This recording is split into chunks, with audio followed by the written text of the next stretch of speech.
Imagine you are the federal procurement officer, right? Right. And you're tasked with buying the software that will protect the entire national power grid. Oh, wow. No pressure at all, right? Yeah, exactly. No pressure. Uh-huh. The stakes are just, well, they're almost unfathomably high. And a vendor sits across from you, slides this, glossy brochure across the desk, and promises their new enterprise firewall is completely unhackable. Which is a bold claim. Right. So do you just take their word for it? Do you sign a multi-million-dollar contract based on a slick marketing pitch? Welcome, everyone. I'm so glad you could join us today. You are listening to the WeCyberYou Unlocked podcast. I love that scenario because it really sets up why this stuff matters. It really does. Today, we are wading into something that touches literally every digital interaction you have, even if you never, see it operating in the background. We have a stack of excerpts from a really fascinating document titled Foundations of the Common Criteria Security Framework. Yeah, and specifically, we're looking at a standard called ISO 154081 today. Yes, exactly. And our mission for this deep dive is to basically decode how governments and, massive enterprises actually verify that the technology we all rely on is truly secure.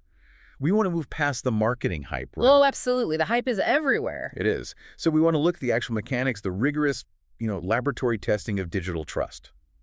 Okay, let's unpack this. The scenario you just described with the power grid, that is the ultimate nightmare for any infrastructure planner. I bet. And overcoming that nightmare requires a massive, globally recognized system. Because when a company sells a firewall or an operating system or, a piece of encryption software, they are highly motivated to tell you it is secure. Right, because they want to make the sale. Exactly. But from a global infrastructure standpoint, taking their word for it is just a recipe for disaster. We need a systematic, universally agreed upon methodology to prove those claims. Because before this, it was just the Wild West, right? It really was. Historically, before frameworks like this existed, the tech world was entirely fragmented.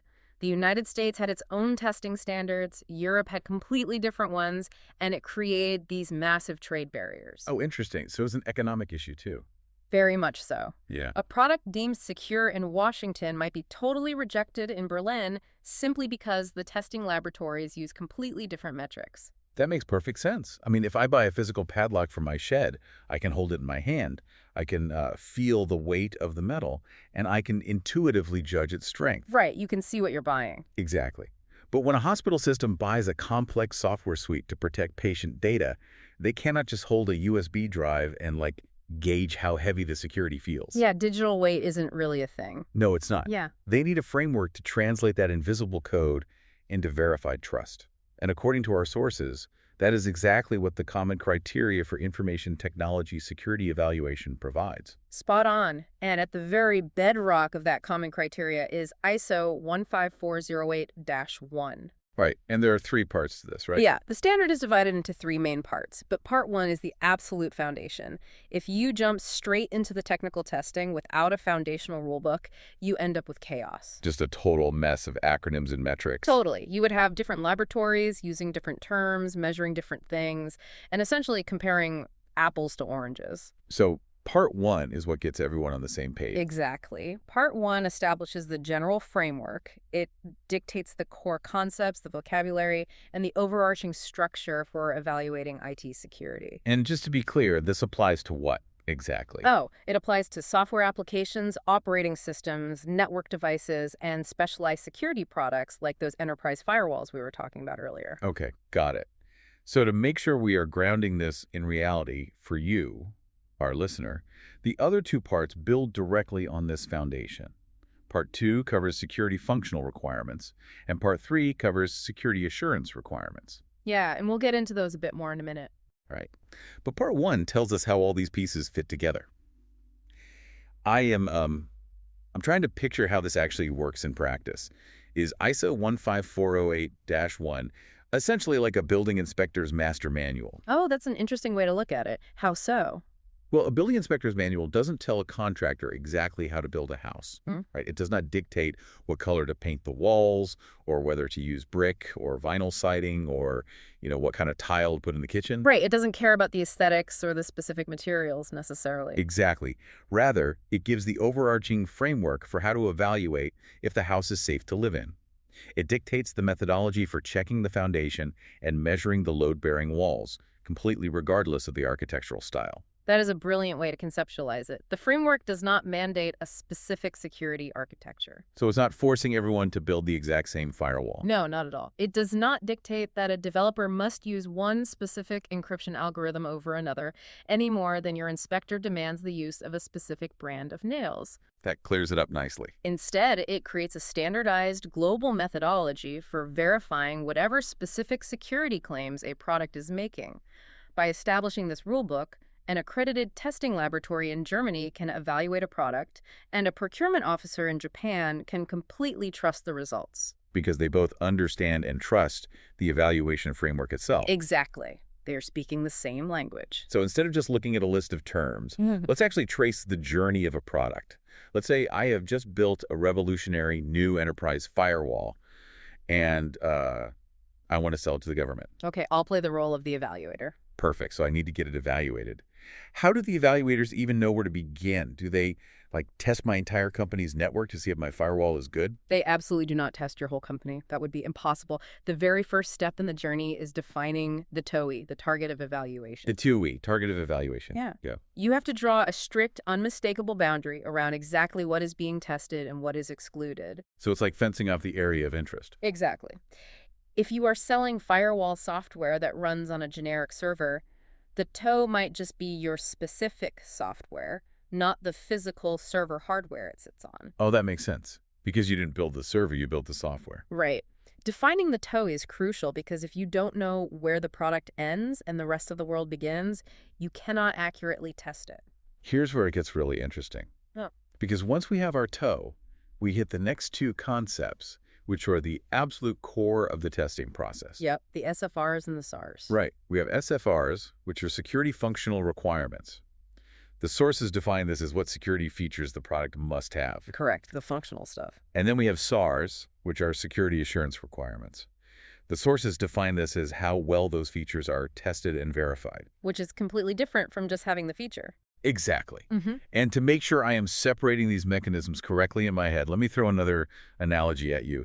Is the SFR the heavy-duty deadbolt lock you install on the front door, while the SAR is a measure of how hard the evaluators actually tried to kick the door down to prove the lock works? What's fascinating here is how that perfectly captures the dynamic. Oh, really? Yeah, the functional requirement, the SFR, is simply a statement of capability. It's saying, this door has a deadbolt, or this firewall blocks specific IP addresses. This database encrypts passwords. Exactly. It is purely a feature list. But a feature list means absolutely nothing if the implementation is flawed. Right. If you build it badly, who cares what features it has on paper? Exactly. You could have a heavy-duty, state-of-the-art deadbolt, but if it is installed on a door made of wet cardboard, the entire system fails the moment someone leans on it. Wow, yeah. The lock functions perfectly in theory, but the assurance that it will protect the house is absolute zero. Exactly that. The SAR, the security assurance requirement, defines the depth, the rigor, and the intensity of the evaluation. So how hard they kick the door? Yes. Yes. In a laboratory setting, the SAR dictates the methodology of the attack. Did the evaluators just look at the code and nod? Did they run a basic automated scanning tool? Or did they get a battering ram? Right. Did they bring in a team of elite penetration testers to spend 3 months reverse engineering the code, fuzzing the inputs, and really trying to break it? The SAR dictates the intensity of that scrutiny. That makes total sense. And to tie those locks and tests together, the framework uses 2 vital documents to map the journey. Right, because the evaluators need a roadmap. This brings us to the PP and the ST. Man, so many acronyms today. Welcome to cybersecurity. So think of the PP, the protection profile, as a baseline standard for an entire industry category. Okay, so not a specific product, but a category. Yes. A group of cybersecurity experts, perhaps from multiple government agencies, might get together and declare any products claiming to be an enterprise firewall must meet this specific baseline list of functional and assurance requirements. They publish that list as a generic protection profile. It is completely product agnostic. It is essentially a generic job description for a firewall. Oh, I like that. A job description. Yeah. Then the vendor has to prove their specific product fits that generic job description. That is the role of the ST, the security target. The ST is a highly detailed document written specifically for the product being evaluated. Okay, so the vendor writes the ST. Yes, the vendor creates the ST, and it acts as the product's resume. It says, here is our specific firewall. Here's exactly how it meets the generic requirements laid out in the industry protection profile, plus maybe a few extra custom features we built. Oh, so it connects the generic job description to their specific product. Yes, and the ST becomes the definitive binding map for the independent evaluators. They take the product into the lab and test it strictly against its own security target to ensure it delivers on every single promise. That makes the process incredibly clear. You draw a boundary around the product, which is the 2E. You look at the industry baseline, the PP. You map your specific features in the ST. You've got it. Then the independent lab takes your feature list, the SFRs, and applies rigorous testing, the SARs, to see if the door holds up to being kicked. That is the whole process in a nutshell. But after all that kicking, we need a way to grade the results. Right. The buyer needs to know the outcome. And that leads us to the evaluation levels, the security scorecard. The output of this entire journey is the Evaluation Assurance Level, or EEL. This is the certification grading system that ranges from EL1 all the way up to ELL7. 1 to 7. Got it. And it is vital to understand that a higher EL does not necessarily mean the product has more security features. It means those features have been tested with exponentially more rigor. Our sources break down the scale clearly. EAL1 involves very basic testing. It provides a baseline level of confidence, mostly checking that the product functions as described in its basic documentation. Yeah, it's pretty rudimentary. Then we jump up to EL4, which the sources note as the commercial standard. It is the most common level for things like standard operating systems, enterprise firewalls, and mainstream corporate software. That's the sweet spot for most businesses. And then you have ELS7, which is the absolute highest, most rigorous level of testing available under this framework. Higher levels equal greater confidence. Exactly. But looking at this scale, I have a logical pushback question. If EL7 is the most secure certification, and, we live in a world constantly under siege by sophisticated cyber threats, why isn't every product tested to EL7? Is it just too expensive and time-consuming for average companies? The short answer is yes, but the mechanics of why it is too expensive reveal a lot about how cybersecurity works in the real world. Okay, color me intrigued. It is a constant balancing act between risk, cost, and practicality. EAL7 is incredibly demanding. It requires formal mathematical verification of the product's design and source code. Wait, hold on. How do you mathematically verify code? I thought coding was just, typing commands. Well, think about writing a geometric proof in high school. You remember those? Oh, yeah. Barely survived geometry. Right. Well, you cannot just look at a triangle and say, that looks like a right angle. Yeah. You have to use formal logic to prove, step by step, that it cannot possibly be anything else. Oh, wow. Okay. Normal security testing, even at high levels, is essentially bug hunting. You are searching a massive house trying to find a hidden set of keys. Which takes a while, but it's doable. Right.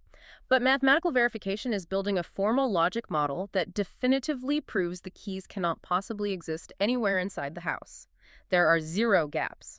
Evaluators are using advanced mathematics to prove that vulnerabilities cannot exist within the defined scope of the code. Building a mathematical proof for millions of lines of software code sounds like it would take, that sounds like it would take years. It absolutely does. The time and financial resources required to achieve an EL7 certification are just astronomical. So no startup is doing this. Definitely not. If you tried to put a standard commercial web browser or a basic corporate email server through an EAL7 evaluation, 2 things would immediately happen. What's the first one? First, the cost of the software would multiply by 100 to cover the laboratory fees. Nobody's paying $1,000 a month for a web browser. Exactly. And second, the technology world moves incredibly fast. By the time a multi-year EAL7 evaluation was finally finished, the software would be completely obsolete. Oh, man, the marketing department would be losing their minds. I can imagine the friction in a corporate boardroom over that. It happens all the time. The chief marketing officer wants to launch the new firewall today at a major tech conference, but the compliance officer says, no, we have to wait for the lab to finish. That exact friction is a daily reality in the tech industry. A standard EAL4 evaluation for a complex product often takes anywhere from 6 to 12 months in an accredited laboratory. And that's just for EAL4. Yeah. That is a massive delay for a commercial product cycle. That is why EAL4 is the recognized sweet spot for commercial standards. It's the balance point. Right. It involves methodical, independent testing of the product's design, deep source code review, and rigorous vulnerability analysis. But it stops short of demanding the painstaking multi-year mathematical proofs of EAL7. So EAL4 gives a highly robust level of assurance that is appropriate for standard business environments without bankrupting the vendor or making the product obsolete before it even launches. Correct. EAL7 is strictly reserved for environments where the cost of a failure is absolutely catastrophic. Like what? What needs EAL heaven? We are talking about military command and control systems, top secret government communications networks, or, the foundational controllers for a nuclear power plant. Okay, yeah. For a nuclear plant, you want the mathematical proof. Exactly. In those rare scenarios, time to market is totally irrelevant compared to absolute assurance. Okay, we have traced the journey. We understand the functional locks versus the assurance testing, and we understand how the EAL scoring system grades the rigorousness of that testing. We've covered a lot of ground. We really have. Let's take all of this theory and put it into a real-world scenario, because I want you, the listener, to see exactly why this framework matters to the infrastructure operating around you every single day. Let's walk through the specific example from our sources. A government buying a secure firewall. Perfect example. Imagine a federal agency needs to upgrade the perimeter defenses for a database housing millions of tax records. That's a massive target. Oh, it's a gold mine. They cannot just hop online, read some user reviews, and buy whatever software looks best.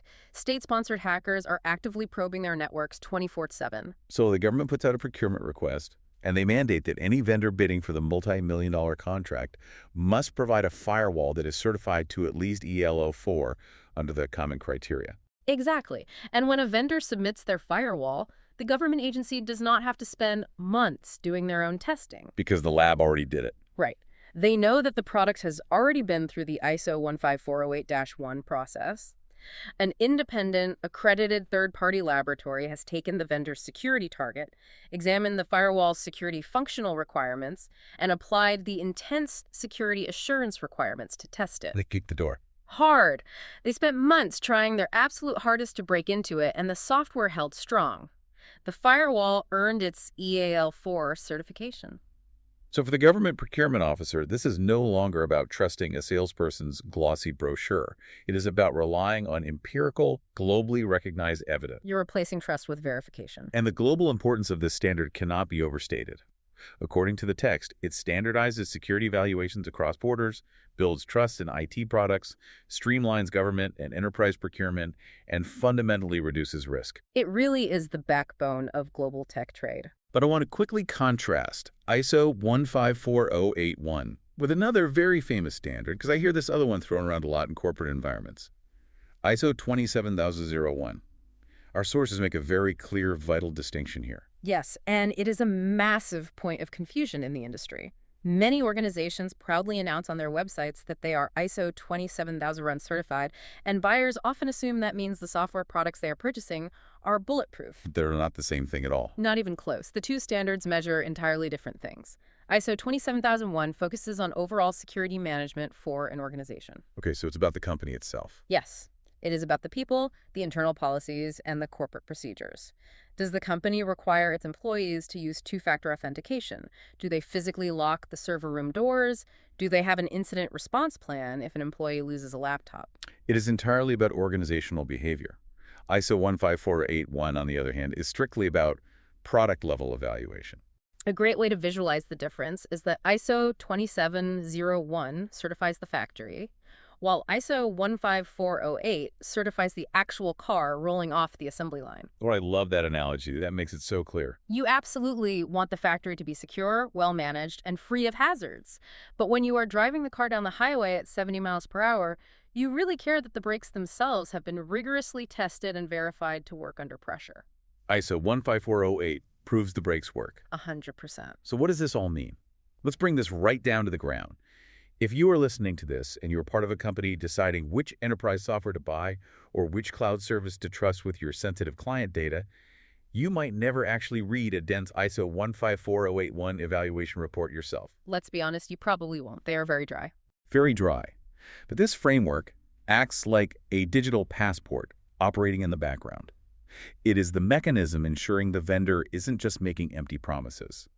When you see that common criteria certification, a completely independent group of experts took a sledgehammer to the code in a laboratory, and the code survived. If we connect this to the bigger picture, this framework creates something profound: a universal currency of digital trust across international borders. A universal currency of trust. I like the sound of that. Without it, global tech commerce would be paralyzed by suspicion. Every nation would have to build and test its own hardware and software from scratch, isolating themselves behind digital borders. Which would slow innovation to a crawl. It would ruin it. ISO 15408-1 makes a secure, interconnected global economy possible by providing a reliable, standardized way to verify security across entirely different cultures, languages, and legal systems. It is moving us from a state of blind trust to a state of verified confidence. We started this deep dive looking for the foundation of global IT security, and we found it. ISO 15408-1 is the foundational standard defining how IT products are evaluated. It really is the bedrock. It gives us the shared language of targets of evaluation, functional requirements, and assurance requirements, and distills months of laboratory testing into clear evaluation levels. This raises an important question, though. How's that? Everything we have discussed today is based on one fundamental assumption: that technology is static. Static, meaning it doesn't change once it's built. Exactly. You evaluate a firewall, you certify its specific code in a lab for 6 months, and then the code stays the same when it is deployed. But we are rapidly entering the age of artificial intelligence. Oh boy. AI ruins everything, doesn't it? It certainly complicates things. We're seeing the emergence of neural networks and machine learning systems that can autonomously adapt, rewrite their own code, and change their behaviors based on new data streams. Wow. Yeah, that's true. If ISO 15408 relies on testing static products against fixed criteria, how will this framework survive in a world where a system's security features might literally evolve and change overnight? How on earth do you certify a moving target? Wow. That is a massive paradigm shift to think about. A lock that dynamically changes its own internal mechanism while you are in the middle of trying to test it. That is something for you to mull over as you navigate the rapidly evolving tech world this week. How do we build standardized trust in machines that are constantly rewriting their own rules? It's the next great frontier for security. It really is. Well, thank you so much for joining us for this deep dive. Before we wrap up, we want to ask you to please follow the channel so you never miss out on these explorations. Yes, please do. And be sure to visit WeCyberYou.com for more content like that, expanding on everything we talk about here. Until next time, stay curious and keep questioning the systems working behind the scenes. Goodbye.